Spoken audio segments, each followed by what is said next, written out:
From surprising election results to ongoing investigations of a former president, we take a look back at the year in U.S. politics. Hello, I'm Mike Walter, sitting in for Anna Naidu, and this is The Heat.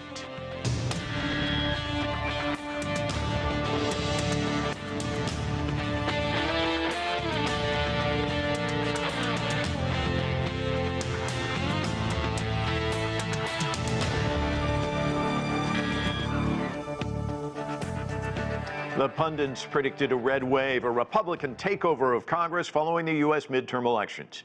After all, the country was reeling from rising inflation, predictions of a recession, and a Democratic president with low poll numbers. But the red wave was more like a pink splash, as Republicans wrestled with a backlash from the ending of abortion rights to the rejection of GOP candidates still claiming fraud in the 2020 presidential election. We'll get into all of that and much more with our panel. Adolfo Franco is an attorney and Republican strategist. Mary C. Curtis is a columnist for Roll Call and host of the Equal Time podcast. And with us as well is Republican strategist Melik Abdul. And Frank Sesno is CNN's former Washington bureau chief and the director of strategic initiatives at George Washington University's School of Media and Public Affairs. And Frank, we're going to start with you, and I want to do kind of a round robin with all our panelists. We had a lot to digest this year. Of course, there's the Dodd decision, which came out in June, which basically took away the constitutional right to abortion. That was a political earthquake. We saw the ripple effect in Kansas and beyond in the midterms. We had election deniers who basically went down in flames in the midterms.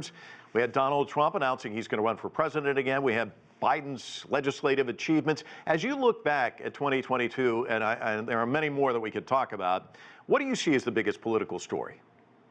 The biggest political story was the people, the public, I think, that said in the midterm elections and the results that we saw in state after state, we want to look forward. We don't want to look backward. We're tired of politics of outrage and grievance. Not everybody, by any means. There were huge numbers still voting for those who claim that the 2020 election was stolen. But the real takeaway, and what I think is a very powerful message, is that in state after state after state where there were very closely contested elections, where there were sort of Trumpistas up against moderates, certainly in the primaries, and then in the general election, Democrats, Republicans trying to figure out where we were going forward. The public said, yeah, let's go forward. Let's solve problems, and we're less interested in the politics of grievance and the reruns of 2020 than we are in dealing with the very real problems of inflation and war in Ukraine, even though that's not top of mind, but budget certainly is, wallet certainly is. So I think it was, and in many cases, a surprising thing to pundits and some of the prognosticators to see how the public voted, as I say, very closely in many places, but still decisively. And Adolfo, I'm going to put the same question to you. You know, reruns versus reality is sort of how Frank sees it. How about you? What do you see as the biggest political story of 2022? Well, I see it a little differently than Frank. I think the country remains completely divided. It's 50-50. Even in all the close races that Frank made references to, the decisions were very, very close in virtually all of them. Take a state like Arizona with Kari Lake or Adam Laxalt in Nevada. But, you know, we're sort of skipping over some major Democrat defeats quickly. Stacey Abrams, what happened to her after a $200 million investment in her campaign? Whatever happened to Beto O'Rourke? That was a resounding rejection by the voters of what I see as extreme and Democratic potential presidential even nominees. So that was key. The other thing, too, Mike, is to take this into account, since people like to keep score. This is the second cycle when Joe Biden was either a candidate or president, where he's lost House seats and now the majority in the House.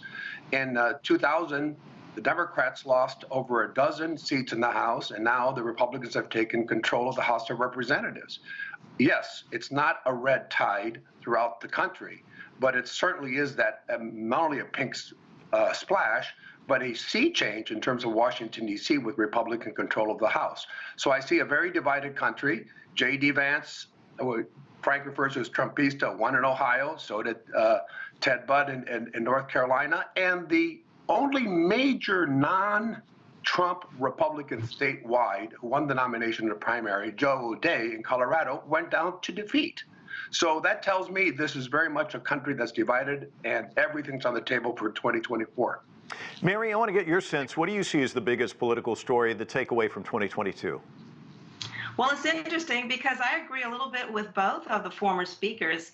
Yes, I believe that many people were questioning President Joe Biden's decision to talk about threats of democracy and to democracy, but it turned out that a lot of people actually took that very seriously, and it overrode some concerns over the issues of inflation and other issues that were there. At the same time, the races were close in many of these states, and I'm based in D.C., but also Charlotte, North Carolina, one of those states.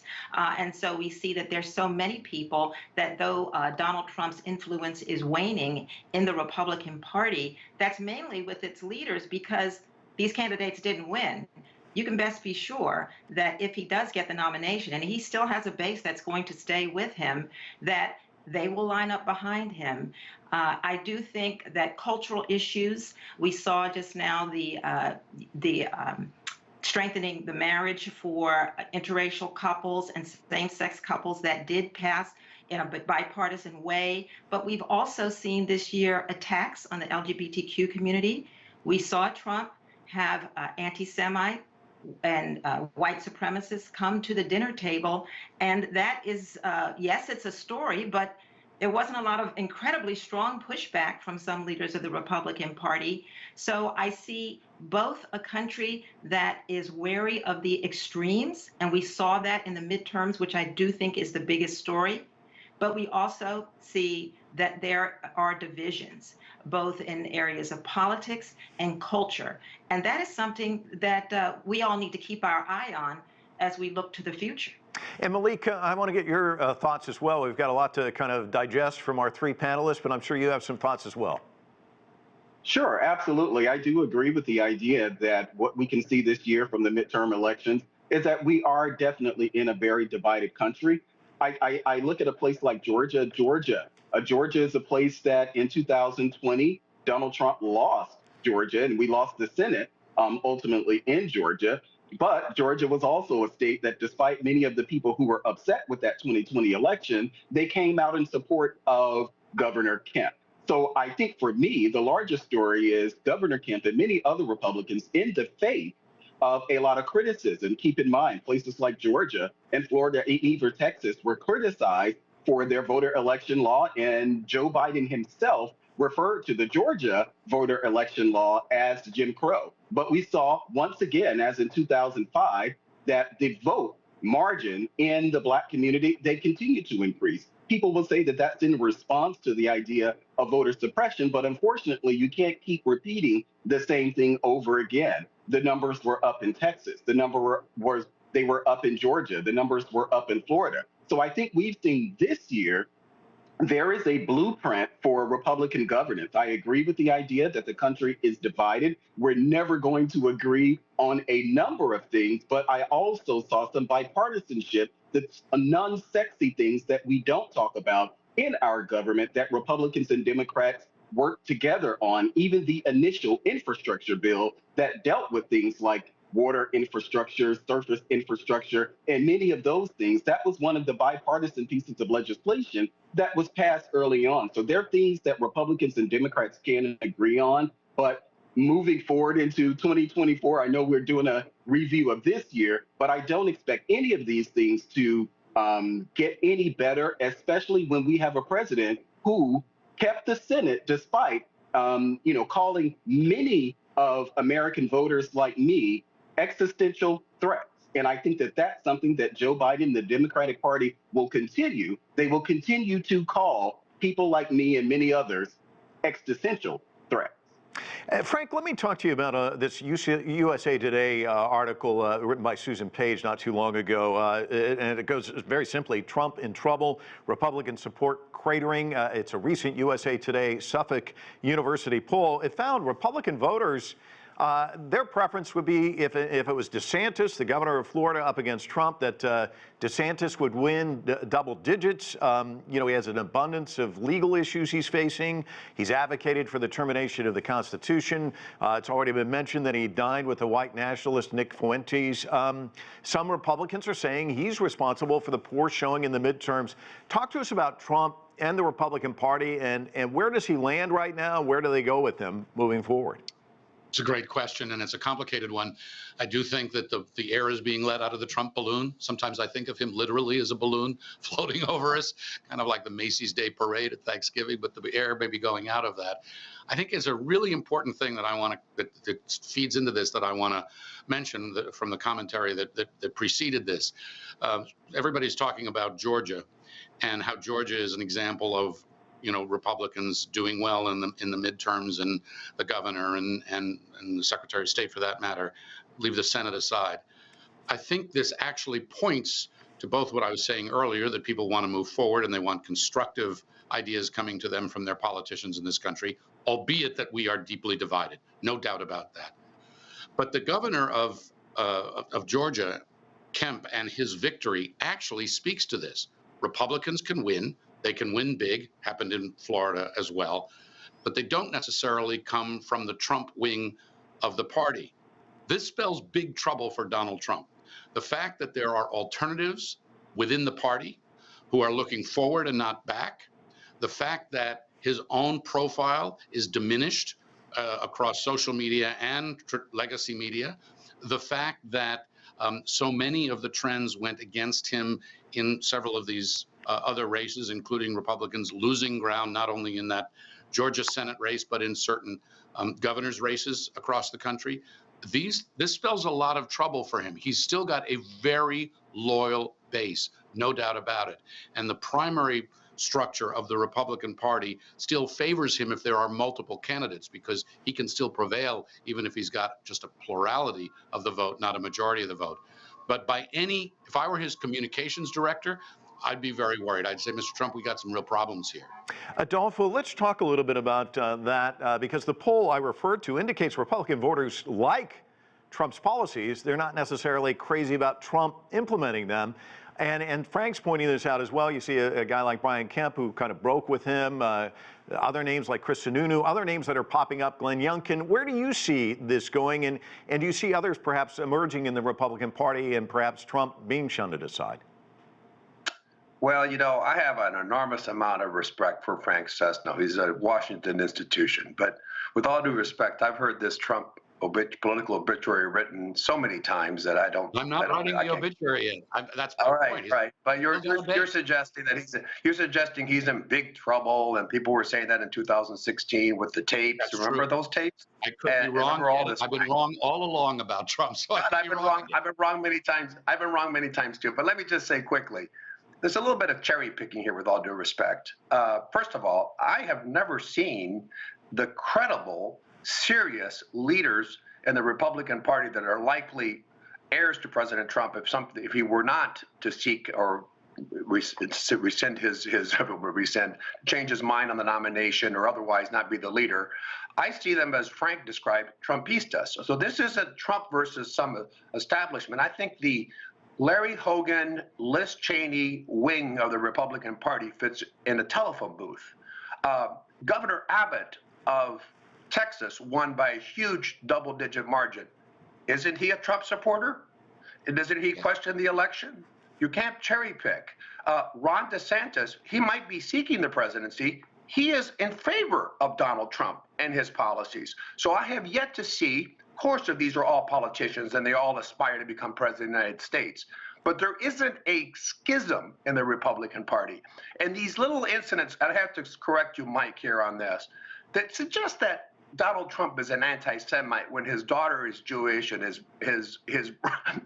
son-in-law is an Orthodox Jew as well. It's just insane. Well, first of all, I have to interrupt you, Adolfo. I never said that. I never said that. The fact is, yeah, but you're suggesting he's sitting with an anti. He's done crazy things of that kind. But I know, but I never suggested that. I never said that. So I just want that on the record. But I'm just clear with the so-called Trump incidents that happen or suspend the Constitution. Later, he came back and said, that's not what I said. And he always says things in a rather kind of crashing the norms type of way. We've all accepted that as being Trumpism. And at least speaking for Republicans, that doesn't seem to, beyond even the base, to break the core support that he enjoys in the Republican Party. He has not started his campaign. He is the odds-on favorite to be the nominee at this juncture, and I don't think anybody can credibly challenge him unless some other unexpected events happen, in my view. All right, and Adolfo, one other thing, we're going to have to explain to our younger viewers what a telephone booth is, but that may take another half hour. Mary, the midterm campaigns, very interesting. Republicans talked about crime as an issue. They wanted to move the electorate on that, and of course, the coffee table issues of inflation, that sort of thing. Democrats said democracy itself was at stake, and of course, they talked about abortion rights. We saw a lot of young people, young women, in fact, come out and vote in big numbers. Nearly half of the voters say the court's decision overturning Roe versus Wade had a major impact on which candidates they backed. What do you think were the keys, the key takeaways, if you will, from the midterms? Well, first, I have to get an apology from Frank because that image of Trump as a balloon in the Macy's Day Parade is going to haunt me. But I do think that some of the key issues were, I think, the Dobbs decision. People said that happened so early in the year that people would forget about it. But a lot of people did not. And while it wasn't an issue for some, and I think that's because for many people of means, abortion is always going to be a possibility because they can travel elsewhere or they can get certain care. For many other people, it became a big issue, particularly when the stories started to come out about women who were miscarrying and forced to deliver the child. Yes, bread and butter issues were big. And I think, particularly with African Americans, when you talk about the issue of crime, it's very nuanced, of course. Nobody is in favor of criminals, but many folks feel that criminal justice reform is also on the table because policing can be both fair and effective. So that was an issue as well. I think for people, LGBTQ folks, African Americans and others, when they hear the rhetoric, they can't dismiss it, as one of the guests have said, of just, oh, that's just rhetoric, that's just things people are saying.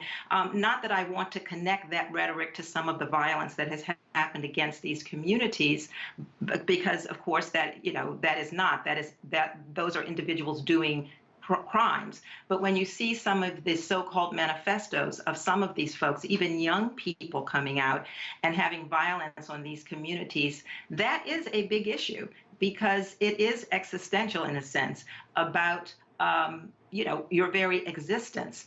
And I do agree that folks like DeSantis,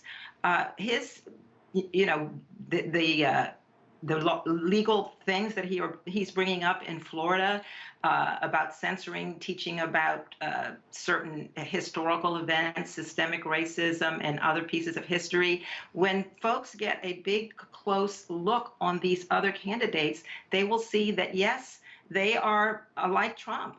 And we'll see how long that lasts, this bubble that these other folks are going to come and swoop in, because I think, I was never one to underestimate Trump. After 8 years of Barack Obama, a Trump presidency where he came in talking very divisively was very fertile ground for someone like him to be elected. But I think next year, when we start talking about what's going to happen, that these folks in the midterm, in, say, Republicans in New York that talked about the issues are going to be running head on against some of these other folks like Marjorie Taylor Greene that want to prosecute Anthony Fauci and look to the past and relitigate things and start impeaching everybody in the Biden administration. Because I think voters have said that they don't want to concentrate on this. So they have the majority now, the Republicans, but we'll see how the divisiveness in their own group, how that plays out when it comes to, will they govern? Will they be bipartisan and get things done? Or will they want to take this divisive rhetoric right into the Congress? Well, Melik, let's talk about that, the divisions within the House, because there's been a lot of reporting on Kevin McCarthy, the minority leader, trying to get the votes, cobble together the votes to become the Speaker, and they're saying that he's running into some trouble. We don't know, the vote hasn't taken place. But give me a sense of what you're seeing in terms of the caucus there in the House. What's happening within the Republican Party there? I think it's important to realize that as far as numbers are concerned, I believe that Republicans are poised to have the same number of seats above the majority as Democrats. Democrats, I believe, currently have 222 seats. Republicans, for the next Congress, are poised to have 222 seats, 4 seats over the majority. I think that Kevin McCarthy, yes, there are a lot of people, Andy Biggs out of Arizona, and there are a number of them who are challenging him. But I think at the end of the day, Kevin McCarthy will definitely end up being the Speaker of the House.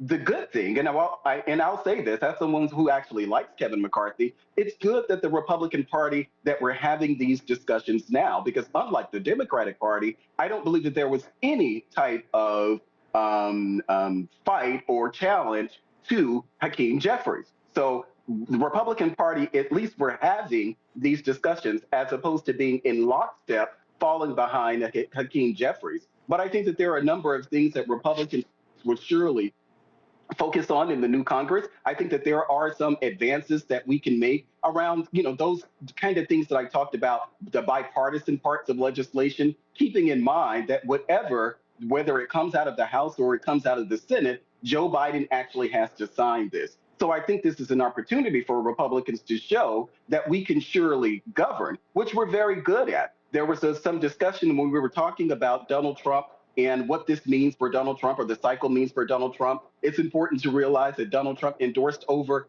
200 candidates, and maybe about 20 of those lost. Donald Trump's problem was that he endorsed candidates at every level. This is not something that you see former presidents or even politicians for that matter, where they endorse not just a senator, he endorsed governors, he endorsed secretaries of state. So there are a number of things that factor into this, but I don't believe that DeSantis himself presents a big problem to Donald Trump. DeSantis, as it seems, is a favorite in conservative spaces, but I agree with the fact DeSantis is Trump-light.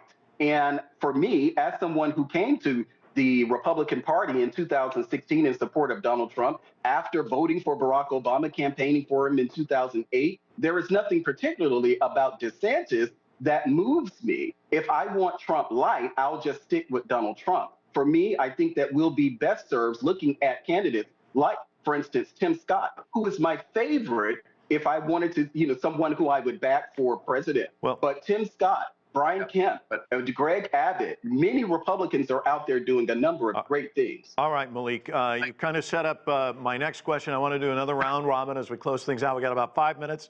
And I'll start with you, Mary. Look into your crystal ball. What do you see as the biggest political story as we look ahead to 2023? What do you think it's going to be? I don't have a crystal ball, and I hate to predict, but I do see some things happening on immigration, certainly. We saw Kristen Sinema and Tom Tillis, 2 senators of different parties, trying to come together on a bipartisan deal, and that's something that's going to be big. And I do think you will see some challenges to Donald Trump, but I'm not sure, as the other guest has said. I think that he certainly is still strong. And I think among the Democrats, Joe Biden has been underestimated all his career, and that has been his strength. And he got a lot of things done. So I think it will be interesting to see how he leads going into 2023 and what his decisions are going to be, whether to run or not run. And Adolfo, I want to give you the chance to take a shot at it. What do you see as the biggest political story we're going to be looking at when 2023 wraps up? Well, when 2023 wraps up, it's going to be investigations galore in the House of Representatives. I don't know whether they will go anywhere or what they will mean, but that will certainly be the focus of the House of Representatives, and putting the brakes on the Biden agenda in many ways. So they'll force the compromises that my colleagues have been saying. So I think that will be the story. Whether we'll see whether there are legs to some of these things about Twitter, Facebook, the Hunter Biden investigations, but that's what the House of Representatives is going to be focused on. I will say quickly that Melik's spot on. I can't said it any better.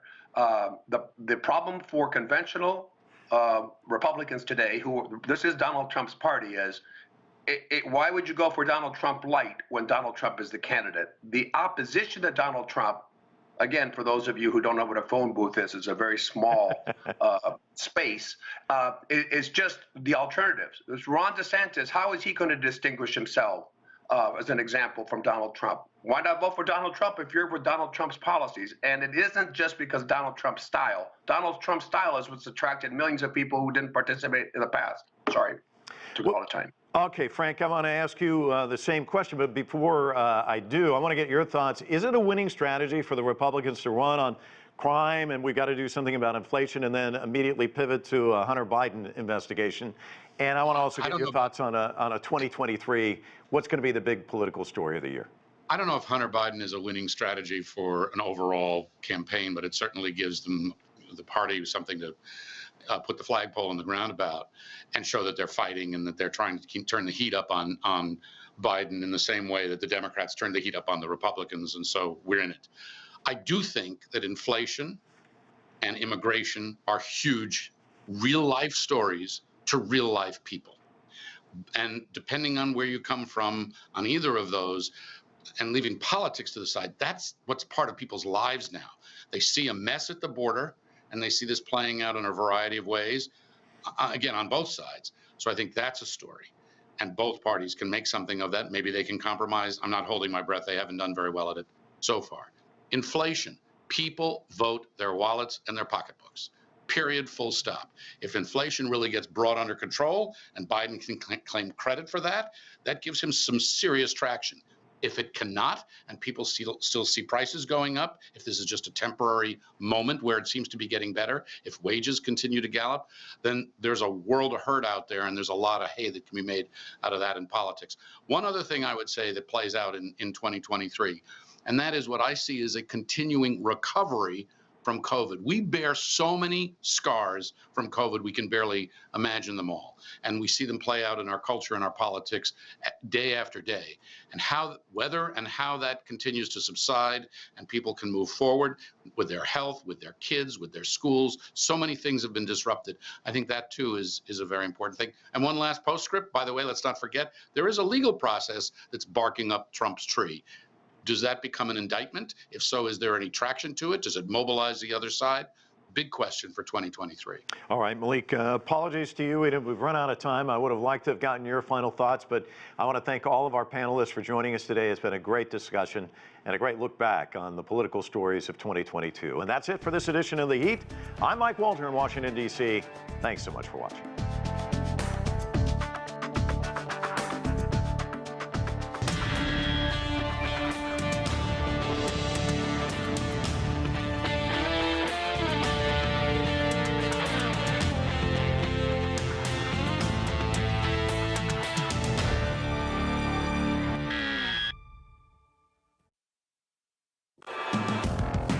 The nature of business is to bring value.